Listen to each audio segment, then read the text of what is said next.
বৃষ্টির কারণে আমরা অনেকেই মাটিটা এখনো রেডি করতে পারছি না। প্রতিদিনই বৃষ্টি হচ্ছে, বৃষ্টি মানে একবেলা মনে হয় হচ্ছেই।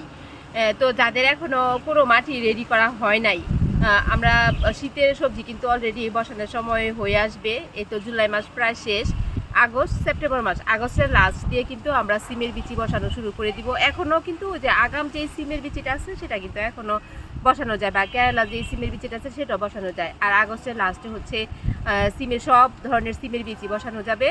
সেপ্টেম্বর মাস থেকে একদম পুরো দমে দেখা যাবে যে শীতের সবজি আমরা বসানো শুরু করব। যেহেতু আমরা চারা তৈরি করব বীজ থেকে, তাই সেপ্টেম্বর মাসে যদি আমরা বীজ ফেলি, বীজ থেকে চারাটা হতে হতে সেপ্টেম্বর মাসের লাস্টে দেখা যাবে সেই চারাটাকে আমরা শিফট করতে পারবো।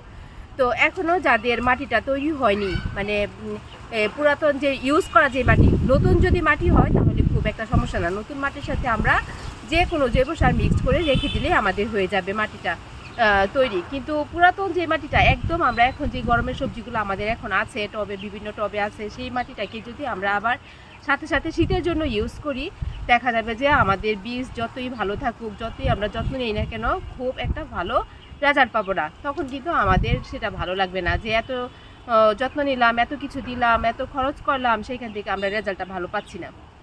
সেই জন্য যারা একদম মাটি শুকাতে পারছে না তাদেরকে বলবো অবশ্যই নতুন যে কোনো মাটি বা কোকোপিট বা হচ্ছে কাঠের গুঁড়ি সংগ্রহ করার জন্য।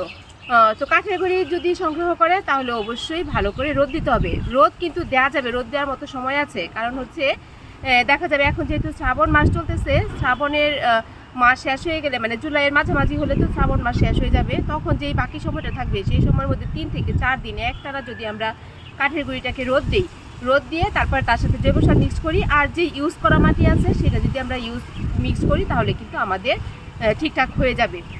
আমি ছাদ বাগানে আমি খুব একটা বলি না যে মানে মাটি দেওয়ার জন্য, শুধু শুধু মাটি ইউজ করার জন্য। কারণ হচ্ছে কি, আমাদের যেই টবগুলো আমরা ইউজ করি সেই টবগুলো দেখা যায় অনেক ভারী হয়ে যায়, আর মাটিগুলা তখন এত চেপে যায়, শিকড়গুলা খুব ভালো একটা ছড়তে পারে না। সেই জন্য ছাদে আমরা মাটির বিকল্প যেগুলো আছে আমাদের, কোকোপিট, ধানের চিটা কিংবা কাঠের গুঁড়ি যেগুলো, সেগুলো আমরা ইউজ করব, তাহলে আমরা কিন্তু রেজাল্টটা ভালো পাবো। তো যারা মাটি শুকাতে পারছে না, অবশ্যই আমি বলবো তাদের যে কোনো মানে কাঠের গুঁড়ি হোক, ধানের চিটা হোক কিংবা কোকোপিট হোক, এটা সংগ্রহ করার জন্য তার সাথে জৈব সার মিক্স করে হচ্ছে রেখে দিবে।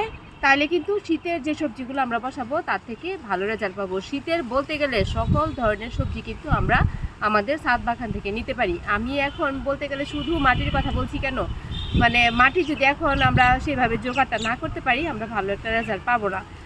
তখন সবার বাগানে যদি দেখি যে না ভালো হচ্ছে, আমারটা ভালো হচ্ছে না, তখন কিন্তু খারাপ লাগবে। সেই জন্য আমি এটা বারবার বলছি যে অবশ্যই যদি মাটি এখন কেউ রেডি না করতে পারে, মানে বৃষ্টির কারণে যদি তৈরি না করতে পারে, নতুন কিছু মাটি একদম মানে একদম সম্পূর্ণভাবে নতুন কোকোপিট কিংবা ধানের চিটা কিংবা কাঠের গুঁড়ি, যার যেটা সুবিধা হবে সেটা নিয়ে এসে তার সাথে হচ্ছে জৈব সার, যথেষ্ট পরিমাণ জৈব সার কিন্তু যদি আমরা তার সাথে ইউজ করি, এত অল্প অল্প, এত ছোটো ছোটো অল্প মাটিতে কিন্তু আমাদের খুব সুন্দর সবজি হবে।